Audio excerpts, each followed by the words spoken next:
After being together for 7 years, Felix still calls me by his first love's name when he's drunk. Annie, please don't leave me, he pleads. I quietly agree and then take off his hearing aid, calling him by the name Howard. He always thought I was head over heels for him and willing to be a substitute. That is, until Howard, who supposedly died 7 years ago, suddenly came back. When I handed Felix the divorce papers, his eyes turned red. Did you ever love me? He asked. Of course not. Don't you have anything to say to me? I smiled softly and replied, thanks for the 5 million. Otherwise, I would have never found him. The day the news of Annie's divorce reached our country, I was with Felix at a hospital checkup. His permanently damaged hearing couldn't be fixed, and he still couldn't walk. Yet when he heard the news of the person responsible for all this returning home, his usually indifferent eyes showed a hint of joy. That night, he got drunk. Holding my hand hazily, he murmured, Annie, now that you're back, don't leave again. I obediently replied, yes, I won't leave you. But then he looked at me, his expression slowly fading, and said, you're not Annie. I paused. Felix pulled a small blanket from his wheelchair and threw it in my face. Just because you have the same face as Annie, you think you can become her? How ridiculous, Jenny.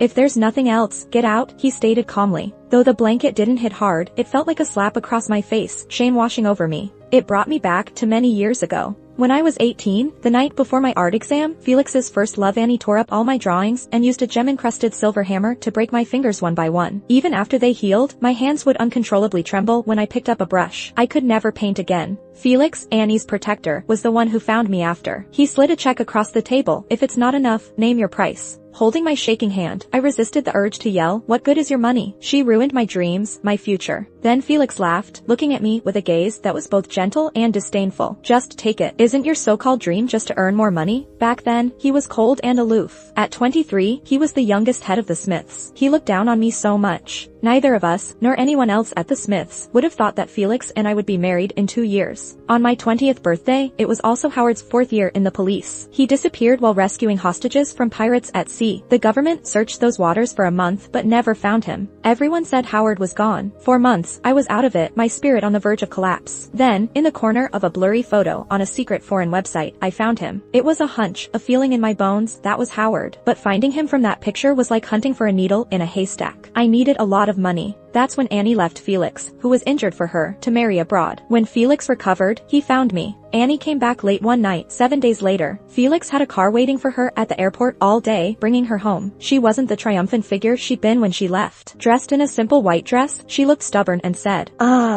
June, you remembered me after all. Her eyes shifted to me in the corner, a sudden shock overtaking her. Moments later, she almost shrieked, Jenny, you cheap knockoff, what are you doing here? I stayed silent, watching her. Felix simply stated, she is my wife now. Annie, in disbelief, questioned with tears in her eyes, what is the meaning of this? You said you would wait for me forever, and now this? Someone like her? Standing her ground, tears fell slowly down her face. Her face, so similar to mine, bore a fragile beauty. Push me over, Felix directed, after tilting his head toward me. Wheeling him closer to Annie, Felix took her hand and sighed, Annie, you've been gone so long, of course I'd miss you. She's just a cheap stand-in, don't worry. It was just a stand-in. Annie picked up a cup of steaming water on the table and splashed it straight at me. Now that I'm back, can I show my disgust at this imitation too? Felix never took his eyes off her, accommodating her. Of course you can. The hot liquid dripped down, soaking my clothes, leaving a painful heat on my skin. The pain nearly buckled me, tears flowing instantly from the burn. Why are you crying? Acting pitiful again? Annie said with disgust. You make me sick. Felix finally looked at me, regarding my scalded face with a slight frown. Calmly, he said, get out, Jenny. The next morning, Felix sent 500,000 to my account. No notes, no explanation, but I knew. This was his way of compensating for Annie's actions. I wasn't as naive or stubborn as I was at 18, dreaming of justice. I accepted it calmly and even thanked him. After I healed, Felix looked at me and suddenly laughed. I thought your pride would last forever, Jenny. Lowering my gaze meekly, I replied, Mr. Felix, people change. Tonight, there was a banquet. It was specially prepared by Felix for Annie. After she married someone abroad, Annie's family started to decline back home, and Felix had to use his connections to open doors for Annie. During the gathering, Annie's old nemesis, Ray, suddenly stood up holding a glass. Annie, weren't you off being a princess with some royal family? Why are you back here like some stray dog with your tail between your legs? Annie's face instantly turned pale. Ray called for a bottle of strong liquor and pushed it in front of her. I know what Felix is up to tonight. Tell you what, Annie, if you down this bottle, we're square. Who knows, maybe I'll even help you succeed here. Annie's eyes welled with tears. She looked at Felix, her voice trembling. This is strong liquor. I could die if I drink it. Hey June, didn't you say you'd always protect me? Felix comfortingly held her hand and looked at Ray. Annie was quite stubborn in the past, so it's only normal you got upset. How about someone else drinks it for her and apologizes? He paused and looked at me. Jenny, go drink it and then apologize to Ray. Ray leaned lazily against his chair, smirking as he said, I don't mind if your wife agrees. I still had wounds that hadn't healed completely, and the doctor had strictly advised against drinking alcohol.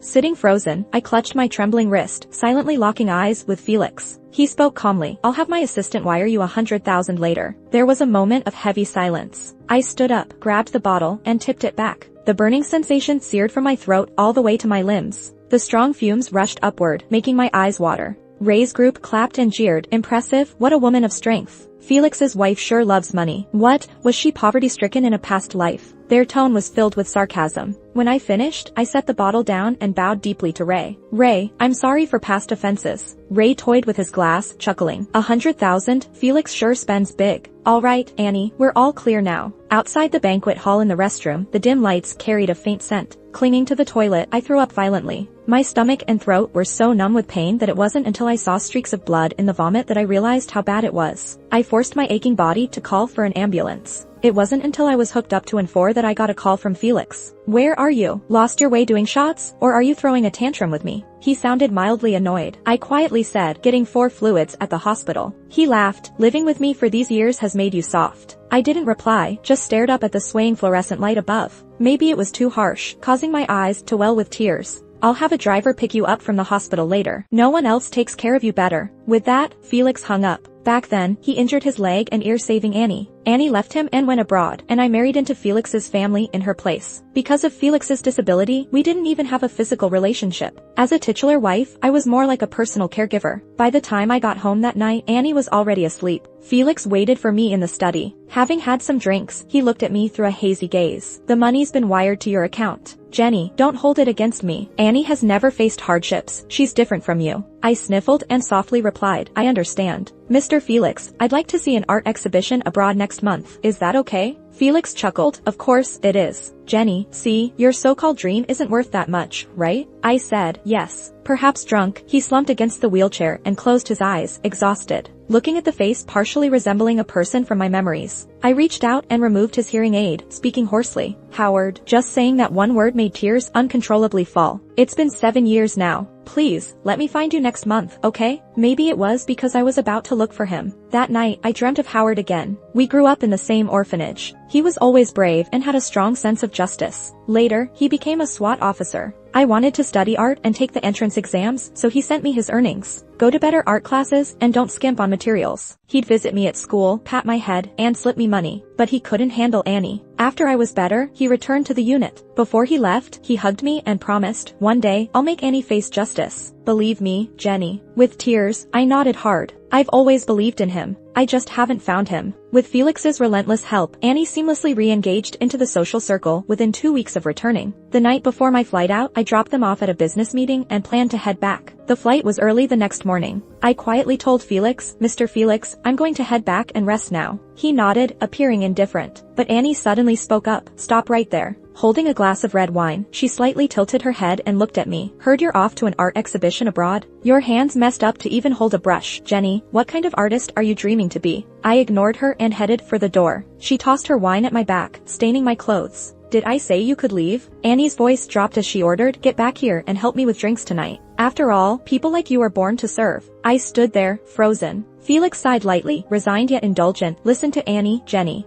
Or I'll have no choice but to cancel your ticket tomorrow. At that moment, I suddenly thought of Howard again. Back in the studio, Annie publicly humiliated me for the first time. She pinched her nose and said loudly from several meters away, it stinks. How could someone like you even have the nerve to be in the same room with us? That night, I called Howard. Is there really a higher and lower class of people? I asked. He was on a mission, driving with the window down. The wind from the open fields whistled through the phone. Howard's voice was a bit obscured, but it carried a thunderous strength. Jenny, everyone is born equal. No matter where or how you grow up, the same moon shines on us. Under Felix's influence, no one mentioned Annie's messy divorce. Instead, everyone praised her. Word was Annie was a famous painter abroad, sought after by even royal families. Her work sold for fortunes. Annie modestly smiled. You're too kind. I just have a knack for painting. She was allergic to alcohol, so I drank in her stead. That night, I visited the bathroom several times to throw up. Spots of rash covered my neck. As I returned, I overheard a conversation. The woman with Annie, is she Felix's wife? They look so alike. What wife? She's just a maid. Sold herself to be a stand-in for money. Shameless. They laughed with contempt in their eyes. Cold sweat ran down my back. I leaned against the wall, gasping. I checked my phone. Felix had sent another $1,000,000. I had Moonlight on the Prairie exhibited at the art show. Don't blame Annie. She's not in a great headspace. I know. She's organizing a new show. Someone offered a high price for another painting like Moonlight on the Prairie, but Annie didn't paint it. It was a product of a sleepless night just after I got off the phone with Howard at 17. I ended up selling it for $20,000 to raise money. After marrying Felix, I learned he was the anonymous buyer. The prairie wind had shape, and the moonlight cast evenly on all land. Something Annie could never capture with her elitist outlook. In the 7th year, I finally found the photographer who captured a certain photo. Do you know where he is now? He shook his head. Seeing my disappointment, he hesitated, then whispered, actually, I caught him on camera again 6 months ago. I froze. But where I take these photos is dangerous. If I reveal it to you, I'll have to leave immediately and go overseas. Pay up if you want the info. I was $2 million short. Returning home, I approached Felix. Before I could say anything, Annie laughed beside him. You have the audacity to think you're worth so much money? I ignored her and locked eyes with Felix. Mr. Felix, name your price. He met my desperate gaze, surprised, but said, Jenny, Annie's been upset lately. I need to cheer her up. It's her call. Annie looked at me, smiling slowly. Jenny, isn't your talent supposed to be superior? Aren't we the ones you despise the most? Want money that badly? Then kneel and beg. I knelt before her, my lips bloodied. Annie burst into laughter. You actually believed it? How stupid. She sneered. I lied. When I broke your hand, didn't your brother also beg my uncle to bring me to justice? Little did he know, I was watching the whole thing next door. Just like him, you're too naive. An idiot from the lower class. Heard he's dead. Such a pity. She leaned down, her poisonous smile as alluring as a deadly flower. Something snapped inside me. When I regained my senses, I had her by the hair, forcing her against the table, biting into her shoulder as if I could tear flesh away. Annie, unused to suffering, cried out in pain. But she, living in luxury, couldn't match my strength. Jenny, have you lost it? She struggled and screamed. You crazy bitch. Finally, Felix called the servants. In a cold voice, he said, Jenny, after 7 years in this house, you still don't grasp decorum. It's my fault for treating you too well, making you forget your place. They forcibly pulled me away, my mouth filled with blood. Annie nearly lost her mind, slapped me twice, and ordered others to throw me into the bathroom.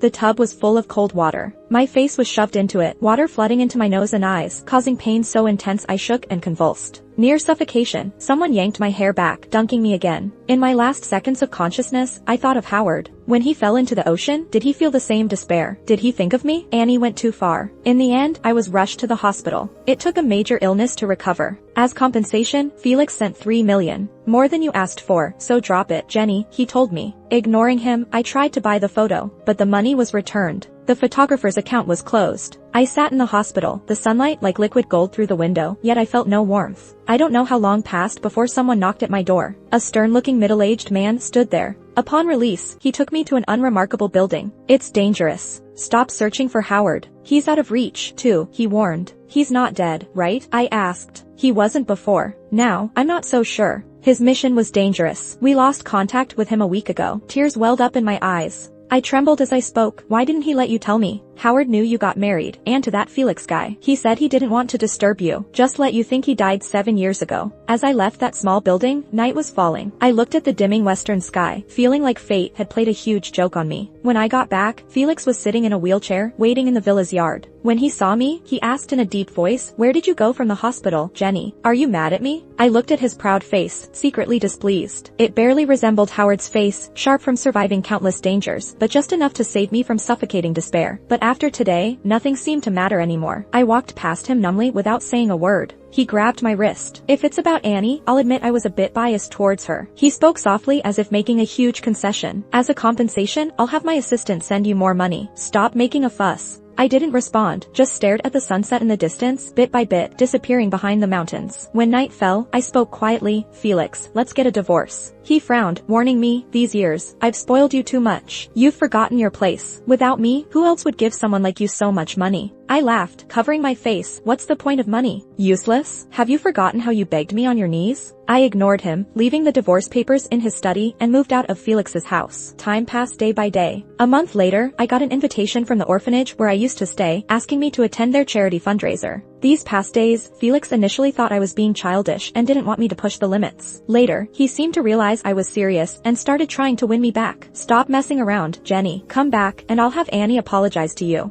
I never replied. On the day of the fundraiser, I got on stage and immediately spotted Felix in the audience. He was staring at me intensely. The host asked, "I've heard Miss Jenny grew up in this orphanage and has donated multiple times afterward." Yes, I wanted the kids to live a bit better. This was something Howard had been doing since he graduated. After he left, it became my responsibility. As I know, Miss Jenny had an older brother here, someone doing commendable work, named Howard. Hearing Howard's name, I froze. I scanned the room and finally locked eyes with a shadowy corner. My heart pounded loudly in my chest. After a long time, I found my voice. "Not brother. He's not my brother. Howard is 6 years older than me, but I never called him brother because I liked him. He lost a lot of weight, his cheeks were slightly hollow, and his skin was full of scars. But his sharp, cold eyes softened in an instant when they met mine, as bright as stars. Now, you've found him." I almost thought I was still dreaming until Howard's warm fingertips touched my hand. His voice was raspy and slightly muffled, vastly different from 7 years ago, as if his vocal cords had been damaged. I remembered what the middle-aged man said. These 7 years, he had been on a very dangerous mission. Uncontrolled tears surged from my eyes. "I'm sorry, Jenny," he said softly, then turned to the audience. "I'm Howard. I've been at Sunshine Orphanage since I can remember. The children here aren't of noble birth, but can still contribute to the country and society. I thank everyone for their generosity." He bowed deeply. When he stood, he couldn't stop coughing, and blood stained his lips. At that moment, I realized how severe his injuries were. He hurried here to see me. After the charity fundraiser, Howard was taken to the hospital. As I was about to follow, I was stopped by Felix's assistant. She said, "Ma'am, Felix wants to see you." I corrected her with a frown. "I'm not a ma'am. I've divorced Felix." The divorce papers weren't signed, so we're still legally married. Felix's voice sounded. I looked over and saw him in the wheelchair, meeting my eyes with his usual aloof gaze, now tinged with panic. "Jenny, come back to me. What you said earlier, I can forgive." I smirked. "Who needs your forgiveness?" He came back. "I don't need your money anymore to find him. Move, I need to get to the hospital." Impatient to see Howard, my words were sharp. For a moment, a hint of absurd sadness appeared on Felix's face. He asked me, eyes reddening, "You never loved me?" "Of course not." He closed his eyes. "These 7 years, you stayed by my side, willingly being Annie's substitute, bearing everything without complaint. Isn't it because you loved me? Jenny, do you have a heart? I just found it ridiculous. You treated me like a servant, let Annie torment me, and my compensation was no more than what you spend on a bag for her. I've been acting all obedient and respectful in front of you for 7 years, and it made me sick. 7 whole years. You don't even have the basic respect for me. Felix, you should be glad you're really rich, otherwise, I would have never picked you to get money from. He's really fragile." Just a few words, and his tears were about to fall. I left Felix and turned to leave. This time, his assistant didn't try to stop me. When I got to the hospital room, Howard was already on N4 drip. His body was covered with wounds, some of them even festering. "I escaped by boat," Howard whispered to me. "After I got the most crucial evidence, they found out about me and chased me all the way. They didn't want me to bring anything back to the country. I couldn't use my SIM card or internet, otherwise, they'd GPS and find me. I had to rely on an old memory from 7 years ago to find the port." Just a few words, but they were terrifying enough. My heart felt like it was in a vice, and I managed to squeeze out a question. "So now what? Being at a public fundraising event like this, isn't it dangerous?" "Of course not." Howard hesitated for a second and gently took my hand. "I'm back now. It's safe." I bit my lip, nodded, and couldn't take my eyes off him. I had missed him for so long, so long. With my gaze fixed on him, he suddenly pulled me into a tight hug. "It must have been hard, Jenny. I'm sorry for these 7 years." His voice used to sound so nice, clear and pleasant, with a hint of richness when lowered, like a fine cello. But now, it was rough and hoarse. I asked, "Why is your voice like this?" His arms froze slightly around me. I said, "Howard, stop hiding things from me." He paused for a moment and said softly, 5 years ago, after they used me for drug tests, it became like this. A long, long time ago, a former headmaster at the orphanage lured me into a small room with a piece of candy. Howard climbed over the wall and brought the police. During that time, I often stared blankly at the sky, expressionless. Howard stayed by my side, singing softly in my ear. The doctor said I was traumatized and suggested trying something to rekindle my interest in the world. My first set of art supplies was something Howard got by polishing shoes for people. My first painting was of Howard and me under the big banyan tree at the orphanage. He's a part of my life, an inseparable existence. For these 7 years, I haven't stopped thinking about you. My face pressed against his shoulder, and I cried with all my heart. Please don't leave me anymore. I thought after you married him, you'd be happy. Howard said, it's my fault, Jenny. I shouldn't have let you worry like this. But we can't be together. I suddenly looked up, staring at him blankly. I've only ever thought of you as my little sister. He was stroking my hair gently, like so many years ago, but the words came out cruelly. Even though I have my biases against that guy, you've been married to him for 7 years. If he's been good to you, don't lie to me. I interrupted him. I know you better than you think, Howard. When you lie, your ears turn red from nerves, and you can't look me in the eye. Howard suddenly stopped. He looked at me quietly, his eyes, which should have been sharp, were like a calm, gentle lake, filled with sadness. He was always the brave and righteous person in my eyes. He said, those drugs didn't just ruin my vocal cords. Jenny, I was exposed to radium without any protection. Many years ago, I read a book called The Radium Girls. In the early 20th century, those watch-dial painters who were exposed to radium, even 100 years after their deaths, the soil containing their bones still glows with a ghostly blue light. That's the deadly glow brought by the radioactive element radium. Why did Howard end up exposed to it? About half a month later, I finally got the answers. 7 years ago, when he went to rescue hostages from pirates, he fell into international waters. But he was lucky to be saved ashore and happened to learn a secret. Many people who've gone missing quietly over the years are linked to a top-secret international human drug testing lab. He contacted his superiors back home, and after negotiations, they decided to have him stay there as an undercover agent. Because the matter was so significant, the mission was eventually classified at the highest level of secrecy, and no one was told. I was there, watching as our nation's citizens were lured by promises of high-paying jobs, only to happily become guinea pigs for their experiments. The results of using those drugs on humans, the consequences, ordinary people can't even imagine. Howard gritted his teeth, the agony in his eyes. There were countless times I wanted to pull my gun and kill them, but I couldn't. All these years, he was the only one who managed to infiltrate the lab successfully. He paid the price of being exposed to nuclear radiation, just to bring those devils to justice. The turbulent months that followed were beyond what someone ordinary like me could comprehend. With the confidentiality agreement in place, even Howard couldn't know everything. I only saw the news while staying with him during treatments at the hospital. It was reported that thanks to years of relentless work, our police had gathered critical evidence. Several large groups secretly working with foreign labs were busted. Numerous powerful accomplices were arrested, and hundreds of citizens who'd gone missing over the years were rescued. Some had been tortured to the point of no return by the drugs. Others had already found eternal rest in foreign lands. I'm luckier than them. Missions like this are usually a case of 9 out of 10 are dead. Howard spat out a mouthful of blood, wiped it off with calm indifference, and looked at me. If I had died there, as long as the evidence and list made it back home, I wouldn't have had any regrets. Except for you. Because info always leaks out, they end up suspecting me every now and then. To prove my loyalty, I offered to test drugs. When I encountered radium, my body felt nothing, but I suddenly thought of you. In my memory, Howard wasn't much of a talker. Yet, during the time with him in the hospital, he'd talk a lot, like he was trying to make up for the past 7 years. The day Howard got discharged, I was stopped in the hospital's small garden. Felix was there in his wheelchair, looking a bit cold. I've let you go for too long. It's time to go back home. I frowned. We are divorced. I didn't sign the divorce papers. He put on that annoying fake gentle mask again. There's a business dinner tonight. As my wife, you need to come with me. Everyone's eager to meet my wife. Have Annie go with you.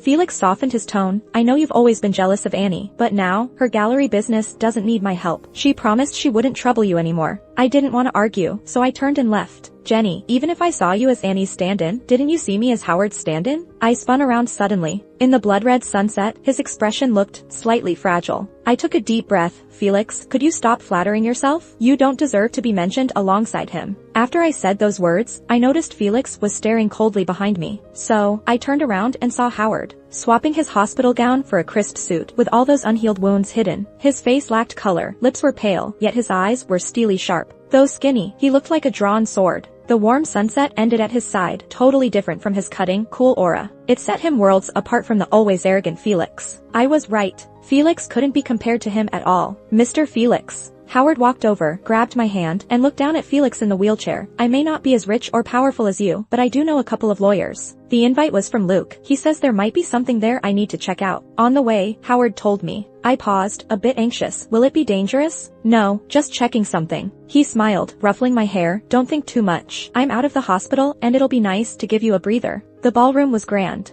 In those past 7 years, I accompanied Felix to places like this countless times. Met all sorts of people. Still felt empty. But holding Howard's hand, I felt genuine joy. There were industry bigwigs everywhere. Howard introduced me to some people he knew. That's when I learned. Among the hostages Howard saved from the pirates were some rich kids on a yacht party. Their families were really grateful to Howard. After greetings, we turned and bumped into Ray and his entourage. He whistled at me. Isn't this the wife of that female hero, Felix? Heard you're getting divorced. Still need money. Drink another bottle, and I'll give you $1 million to pay for your lawyer. His laughter stopped halfway, like a chicken with its neck wrung, cause Howard picked up a table knife and pointed it at his neck, all casual. Ray's eyes were shocked, angry. You know who I am? Do you know who I am? After Howard's question, Ray hesitated, unsure. I don't know whose son you are. Say it. Nah. Howard smiled slightly. A dying man wanting company before the end? That's kinda normal, right? Guys like Ray, so cosset. Fear nobody, except those who don't care about life or death. He left with his crew, looking defeated. I stared at Howard. Don't say stuff about dying again. The doctor said your health's actually improving, some wounds even starting to heal. He sighed faintly, my bad. Sorry, Jenny. Since he came back, he's apologized 1,000 times. But he couldn't change fate. I sniffled, looking down. I just want you to be happy while you're still alive. Howard promised me. As he went to get me some cake, he disappeared among the crowd. Scanning everywhere, a wave of anxiety hit me. I wanted to find Howard, but Felix showed up, like a ghost. He looked at me. Jenny, if I apologize for the past and make it up to you, would you come back to me? No. Felix's eyes trembled, with pain showing in them. Jenny, I'm regretting it. I never wanted to admit it, but when I bought that piece, Moonlight on the Wilderness, I already liked you. I interrupted, tired of it, but Moonlight on the Wilderness wasn't painted for you. You don't even deserve its meaning. On our 5th wedding anniversary, late one night, Felix, drunk, grabbed my hand, half bent because of an old injury from Annie. He sighed, these hands won't paint again, what a pity. I withdrew my hand, covering it with a sleeve. I'm just unlucky. Felix, you can look at Annie's recent paintings, they're quite nice. He chuckled, you're right. He ruined my future, brushed it off like it was nothing.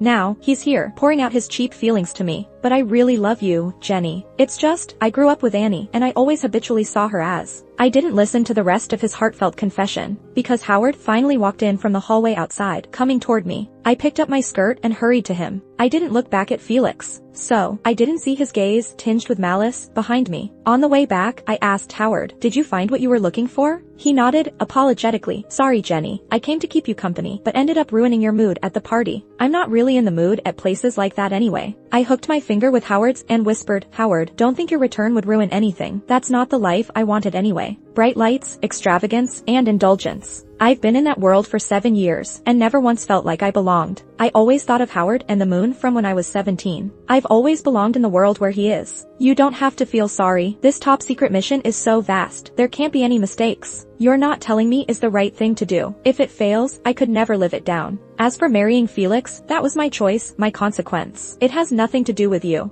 I paused and softly said, I've grown up now. I'm not that kid who broke the director's vase and ran to you for help. Not that 18-year-old who broke a finger and cried in your arms. Back then, we were so powerless against the class that Felix and Annie represented. But that's all in the past. Howard chuckled. At the fundraiser, you said you only called my name. Don't know who used to call me a brother and chase after me as a kid. I blinked. Now isn't like then. Now I've got other intentions with you. But if you really want me to call you that at some point, I guess I can. I stopped, turned, and stood on my toes. Holding his face, I kissed him. I'm gonna kiss you. The moonlight that night was so gentle. The night breeze rustled the leaves. Howard didn't push me away. His body tensed for a moment, but when I bit his lip in dissatisfaction, he finally held my waist, taking control. He never wore cologne, just the scent of laundry detergent mixed with a faint hint of blood. I remembered he was hurt and murmured, don't press on your wound. It's okay. Howard held me tighter instead. A bit of pain is good. In a way, Howard and I are the same. Always using pain to confirm we're still living in this world without each other.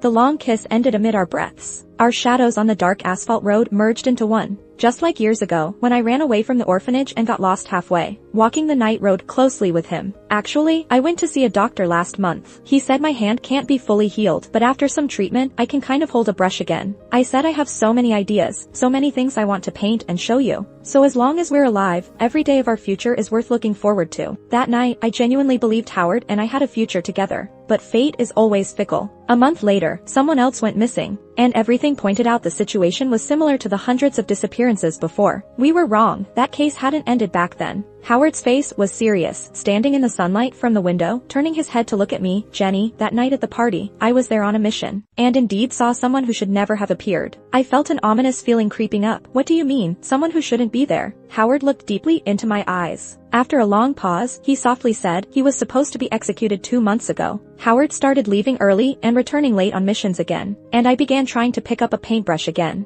After not painting for so long, I was a bit rusty. My shaky hand made some wobbly lines at first, but gradually, I got back into the groove. Wilderness Moonlight was bought by Felix. I wanted to paint it again, that moon and wind from when I was 17. Just didn't finish before Howard's mission had a major breakthrough. He didn't tell me the specifics, but with a fierce look, he handed me a photo. "We infiltrated for 7 years, yet haven't fully dismantled this human trafficking route," he said. "Or when this part was destroyed, another part popped up. In this world, there are always places light can't reach. When one darkness is removed, another fills its place." But I never thought. The person in that photo was Annie. It's been a long time since I last saw her. Only occasionally heard news about her. They say her art show has gone abroad. She opened a gallery there, and it's wildly successful. In just over half a year, she's had a meteoric rise. Become a celebrated genius female painter. But selling paintings was just a front. She used it to break into those crucial networks abroad. Howard was getting busier. The deeper he dug, the more startling the truths he uncovered. But the high-intensity work was taking a toll on his health. His cells and metabolism, damaged by radioactive elements, were deteriorating at a rate much faster than normal. Not just Annie, but her entire family and the Smiths. As he spat out those last 2 words, his voice carried a chilling edge. The Smiths' boss started into these crimes half a year ago. When Annie came back, he used her networking to connect with the mysterious group she'd met overseas. At that point, Howard's voice suddenly stopped. He turned his head and started coughing violently. The smell of blood slowly filled the room. The moment it hit my nose, it dragged my heart up to a never-ending high tower. He casually wiped the blood off his lips and continued, "We've got some evidence now. We just need to catch them next time they meet, then we'll have them all at once." It was pouring outside. Thick clouds covered the sky completely. After a long while, a faint golden light shakily drifted down through a break in the clouds. I still remember it was just another ordinary morning. Before Howard left, I pestered him relentlessly until he gave me a kiss. After living together for so long, this was all there was between us. He said, "Until everything is settled and I can be sure I can make you happy, I won't touch you, Jenny." I was unhappy then and made a couple of snide remarks. The little temper I had was all thanks to him spoiling me. Howard just looked at me with helpless indulgence. That's why, when a black business car suddenly stopped on the side of the road and someone dragged me in, I didn't even have time to react before I passed out from the strong smell of ether. When I woke up, I saw Felix. "See, your precious Howard isn't much better than me. To save a few strangers being shipped out, he gave up on you, gave up on keeping you safe. If he'd stayed with you every second, how could my people have taken you?"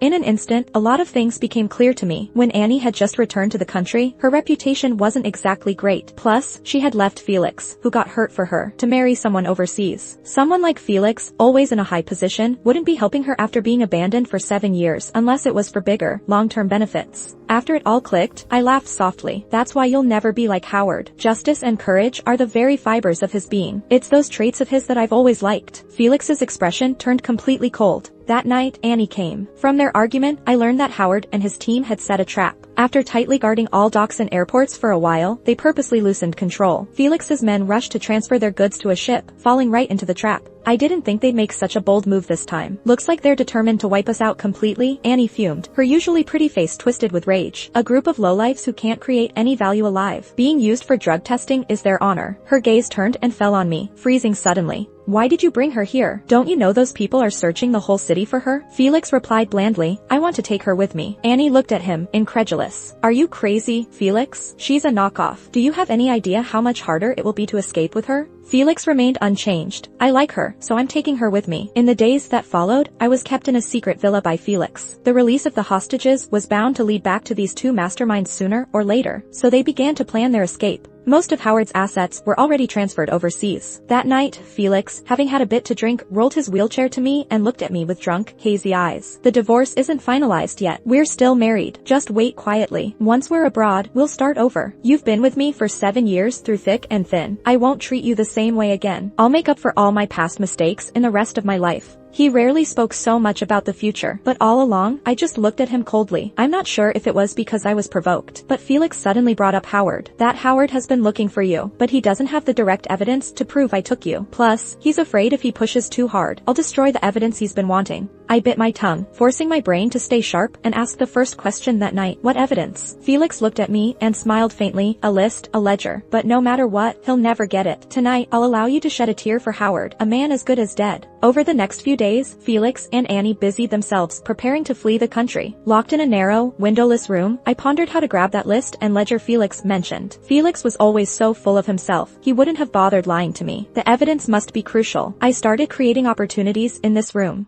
After running a high fever for 2 straight days, Felix brought in a trusted private doctor to give me an 4 and moved me to a bedroom. When the fever wouldn't break, I felt a hand gently brushing my hair. "Jenny, getting sick won't work. I won't let you go," Felix said. I opened my eyes, lashes trembling, my pale face flushed unnaturally. "Don't stoop so low, Felix." He tugged at his lips. "Compared to before when you quietly tolerated everything, I find I like you more now. With a silver spoon in your mouth, growing up without a hitch. Who wronged you? Why harm your fellow humans and do such atrocious things?" Felix calmly said, "Doctors everywhere say my legs are incurable, but I want to walk again. They promised, as long as they do enough extreme tests on those people, they can develop foolproof medication." I opened my mouth, but before I could say anything, a car's headlights flashed quickly outside the window. Felix took a call, and his expression changed abruptly. "The cops tracked us here. They'll be arriving soon." With a cold and steady demeanor, he called Annie over. "Pack up. We're leaving now. There's a boat waiting at the docks." Annie screeched, "The stuff in the room isn't packed yet, and those paintings. Burn them," Felix said. He said with a blank expression, "Don't take any painting except Wilderness Moonlight." Annie glared at me, her eyes full of hatred. When the first light of dawn crept up, they finally packed everything. Seeing me silently staring at the painting, Felix softened his tone, saying, "If you like it, when we're safe, you can keep painting." I shot him a glance but stayed silent. A small flame leaped up from the villa curtains, growing fiercer by the moment. With the sky ablaze behind us, Annie shoved me into a black SUV. Just as the door was about to close, I suddenly shook her off and jumped out of the car. I barely ran a few steps before a loud gunshot echoed from behind. A bullet pierced through my shoulder. The searing explosion of pain made me break out in a cold sweat, barely able to stand. "Jenny, come back." Felix glared at me through the car window, his eyes fierce. "Are you trying to get yourself killed? Come back now, and I'll get you treated. We'll pretend this didn't happen. Who needs your forgiveness?" Enduring the intensifying pain in my shoulder, I shot back, "Just have your people kill me, I'm not going with you." Annie screamed, "You think I won't do it?" "Felix," she insisted, "if you keep stalling, the ship will leave. She's just trying to buy time until that damn cop shows up." "He's not damned," I said, "you two are." Felix looked strangely sad as he asked, "You'd rather die than come with me?" "Yes," I nodded without hesitation. From the very start, my left hand was clenched tightly, hidden under my dress. He hadn't noticed that I had taken what Felix was so desperate to hide and take away from the frame of Wilderness Moonlight. A tiny USB drive about the size of a fingertip with cold metallic edges and a gleam. It contained crucial evidence for the entire case. I couldn't turn back because behind me were Felix and Annie, planning to escape the country. There was no safe route because their armed men could kill me and find the evidence I had. There was only one path for me. All they did thrived in the shadows. They dared only flee to the dark's cover, unable to step into the sunlight. I turned and ran toward the fiery scene lighting up the sky. The second bullet hit me just as I crossed the roaring flames. Fire licked up my skirt, blistering my leg. I turned, and through the flickering firelight, I waved slightly at Felix. Silently, I said, "You won't get away. Goodbye." The heat was so intense, the metal in my hand grew hotter, threatening to melt. So I opened my mouth and swallowed it. The scalding metal slid down my throat, settling in the safest part of my body. I believed Howard would arrive soon. He'd find it for sure. Acting on the intel, Howard and his partners raced over. But the entire villa was collapsing, engulfed in flames. His face was pale, his heart pounding wildly in his chest. Once the fire was extinguished, everything had burnt to ashes. A colleague hesitated before speaking. "We found a body in the fire." It was like a heavy hammer hit his chest. Howard felt dizzy. The sensation of suffocation crept in, only fully registering after a while. It felt like something in his heart shattered into dust. It was a pain that almost killed him. He stumbled forward and found Jenny. She was curled up on the bathroom floor like a baby, hunched over to protect her stomach. The faint markings on the floor resembled a drawing. Knowing her for almost 20 years, Howard quickly grasped the meaning. When they removed the evidence from her body, a colleague held Howard's shoulder firmly, saying, "We'll bring everyone to justice, honor her sacrifice." The USB drive had extensive information, likely Felix's backup plan. It listed people involved, detailed accounts, and fund paths. Everything was crystal clear. Felix and Annie were captured once their ship reached international waters. Faced with irrefutable evidence, their defenses crumbled. The chaos back home lasted for 2 whole months. To the unaware civilians, it seemed like a few companies shut down, and there were some new faces in the news. But Howard knew. The dark cloud that loomed for over a decade finally dissipated. Before that, he had many times wished for this outcome, willing to pay any price, even his own life. But never should it have cost Jenny's life. When he was 7, it was a rainy day. Jenny was left at the orphanage door. Howard was the one who brought her to the vice principal, leading to her adoption. She meant something extraordinary to him. The tiny bundle as a kid grew up to be like reeds in the light, soft yet incredibly tough. Later, he understood, during those 7 years, she bore the pain of separation, the hope that repeatedly ignited and faded away. Now, she's a hero deserving of remembrance. Howard placed a bouquet of white roses at her grave, along with the unfinished painting. She truly had a gift. Later, he bought the missing paints, puzzled over her canvas, but couldn't match her strokes. Jenny, you should have been a world-renowned artist. The autopsy revealed 2 bullets lodged in her body. The girl who was once so afraid of pain, later endured gunshots and burning flames, swallowing scorching metal. Howard could imagine, because of those 7 years, he searched for life amid hellish tasks. Didn't she also endure the pain of life's fragility, hopes repeatedly rising and falling? Now, she is worth being remembered as a hero. He placed the flowers in front of her tombstone and ignited the painting. He breathed lightly, resting against the grave, eyes lowering. The pain inside him grew more vivid, and he began to cough up blood. The lingering radium fractured some of his bones, destroyed his blood and cell regeneration. His body was reinforced with several steel rods, but the surgical wounds refused to heal. His life should have ended long ago. Jenny, when we meet in the other world, paint for me again. Howard closed his eyes. The flames consumed the canvas, burned through the night sky, moonlight, ocean, and wind from 10 years ago.